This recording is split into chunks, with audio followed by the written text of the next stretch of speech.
Hello and welcome. These audio recordings are designed for students sitting the CIE IGCSE History exam and will go over some of the more common Paper 4 questions. You might find it useful to have a pen and paper to hand, or you might just want to listen through as part of your revision. That's okay too. Today we'll be looking at a very important question. For what reasons did Adolf Hitler become Chancellor of Germany by January 1933? Paper 4 technique is perhaps a little bit different to what you might be used to. You have a full 60 minutes and you need to choose one question from a choice of two. These questions will be on Weimar and/or Nazi Germany. It's a proper essay, unlike the Part C Paper 1s you might be used to, so technique should be a little bit more advanced. Okay, let's get started. In answering this question, it's crucial that we have a brief but methodologically sound introduction, and you should follow the DCO technique. That is, to define the key terms, give a little bit of context, and outline your scope. So, in defining the key terms here, I think it would be important that you outline briefly who Adolf Hitler is. You might wish to mention that he's an Austrian, you might want to mention his background in World War I, and you might want to mention how he reformed the party after taking over from Anton Drexler. You then need to give a little bit of context. And again, for this, it doesn't need to be very much, but just a sentence or two will suffice. So you might, for example, mention some of the problems that Germany had before he came to power, such as the Wall Street crash. Finally, your introduction should outline your scope. Your scope will be delivered in PEE technique, which is to say that you will give a point, support it with evidence, and then explain it. Explanations might include phrases such as "this suggests" or "this shows", and better explanations will follow the PEE 2.0 technique. That is to say, explain your point in more than one way. Our scope for this essay will be in 5 paragraphs. These will be economics and the Wall Street crash, Hitler's personal appeal and policies, propaganda, the fear of communism, and weakness and mistakes of Hitler's opponents. Point 1. Economics and the Wall Street crash.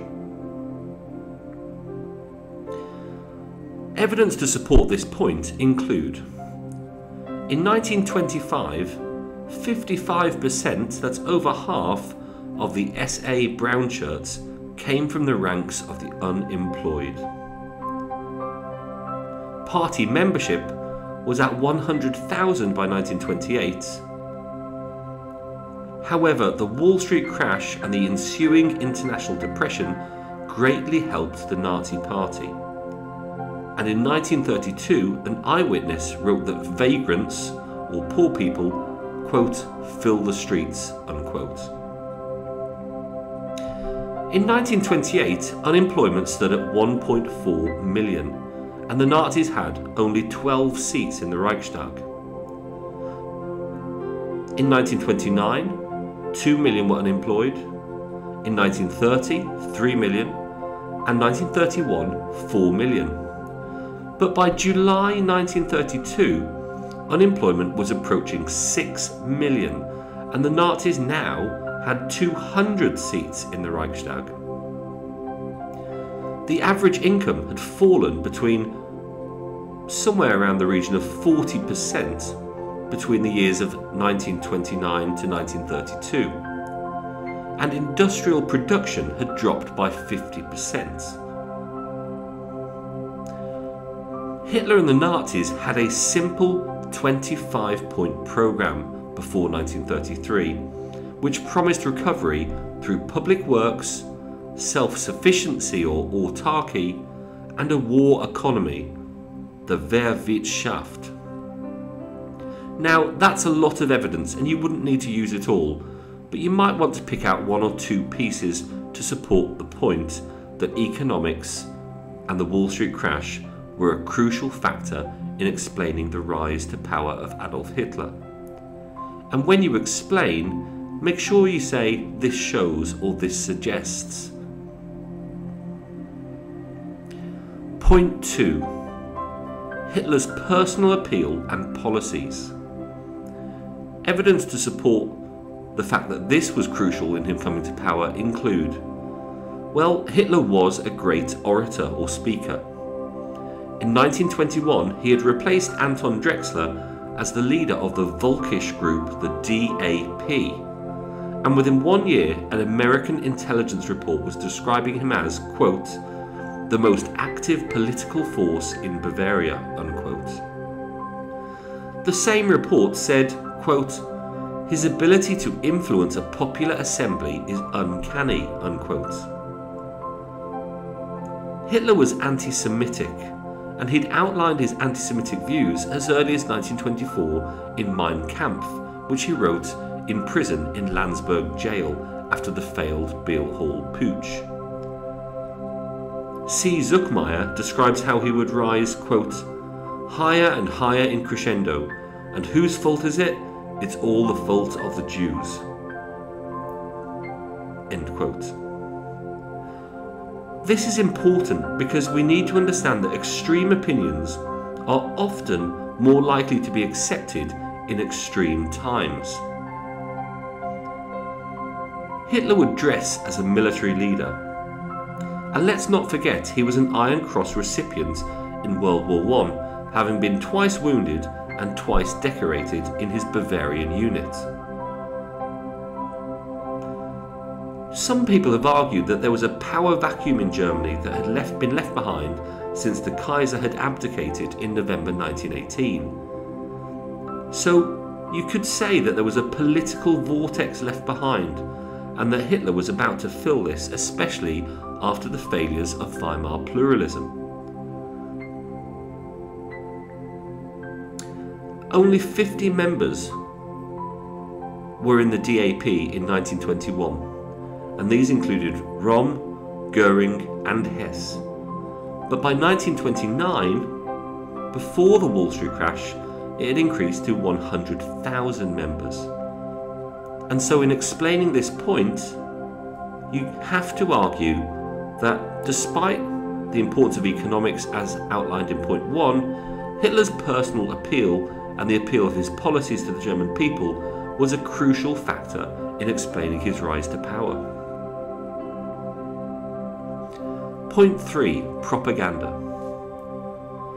Evidence to support this includes: the role of Joseph Goebbels was crucial. Rallies were held and posters portrayed simple Nazi messages. The radio became an important source of media, and by 1939, 70% of households in Germany had one. The Nazis even had their own newspaper, the Völkische Beobachter, which had a circulation of 116,000 in 1932, funded largely by a man called Dietrich Eckart. Their propaganda methods were modern and effective. Messages were simple, they didn't worry about detail. Ein Volk, ein Reich, ein Führer was a famous one. Volksgemeinschaft, or natural organic community, was evoked in many of these messages. And also the SA brown shirts gave a sense of discipline, military and history. The famous Nazi symbol, the swastika, suggested eye-catching significance. The black represented nationalism, the red socialism, and the white Aryanism, and so it gave the party a broad appeal. And people like Leni Riefenstahl produced movies such as The Triumph of the Will. And so in explaining point 3, we could argue that propaganda was crucial in explaining Hitler's rise to power. Point 4, the fear of communism. Evidence to support this includes: Germany had experienced left-wing protests in the Weimar years, with the Spartakists and the Rata Republic. Historian Gordon Craig believes in something called negative cohesion. This is the idea that people voted for the Nazis not because they shared their opinions, but because they were scared of the same enemies and had the same anxieties. Therefore, they would be prepared to accept right-wing violence over left-wing violence. In 1921, Hitler had set up the SA, or Sturmabteilung, the brown shirts, who were responsible to protect party meetings. And many of these were recruited from the Freikorps, such as Franz Ritter von Epp. In 1926, the Schutzstaffel, or SS, or black shirts, were created to serve as Hitler's bodyguards. And so in explaining this point, you might wish to argue that the fear of communism drew many people towards supporting the right-wing extremist Nazi party.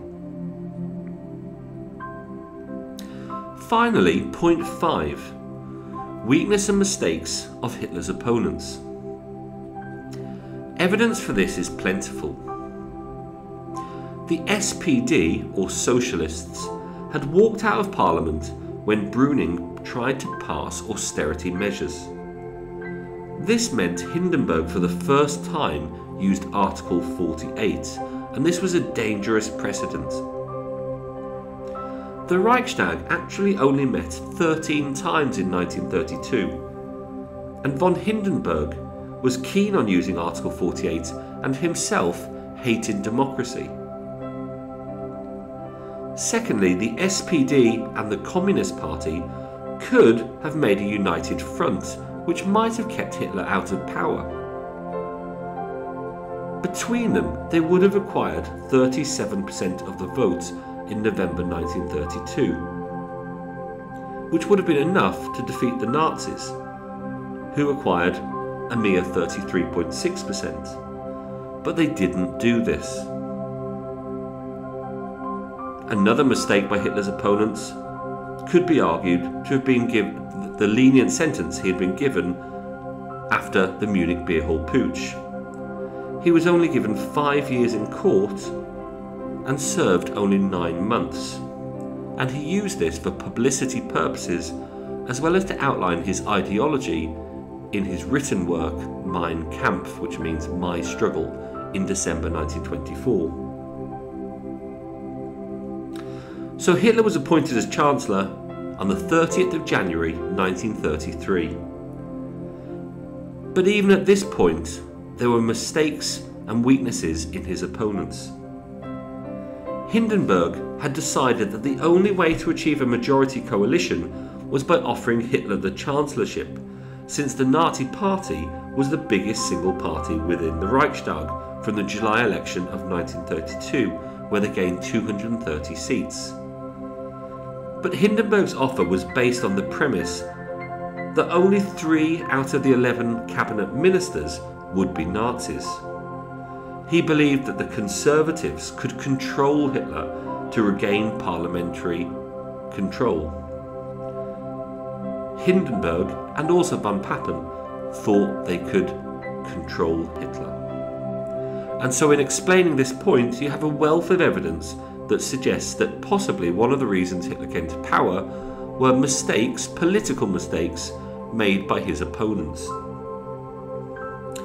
So, in answering the question about why Hitler comes to power, we have given a 5-part scope. These have included economics and the Wall Street crash, Hitler's personal appeal and policies, propaganda, the fear of communism, and weaknesses and mistakes of Hitler's opponents. And so now it's time for a clever conclusion. Well, there are clearly several reasons that explain Hitler's rise to power. But it is argued here that Ian Kershaw is correct in his appraisal that all of these factors acted in collaboration. Economics was a major factor in determining the course of events, but it was a maelstrom of political occurrences, not least that of Hitler's personal appeal, which capitalised upon these circumstances, ushering in a period that Kershaw titles Nemesis in his second biography of Hitler. Chance, luck, and tragic miscalculation brought Hitler to power. It was the Reichstag fire, the Enabling Act, the Night of the Long Knives, and the death of Hindenburg in August 1934 which then consolidated it. But until these events, there was nothing inevitable about the rise to power of Adolf Hitler. Okay, thank you very much for listening. I hope you found this useful. If you did, feel free to follow me on Twitter at Mr. Guiney History, or to subscribe to my YouTube channel for further pieces of advice. Bye bye.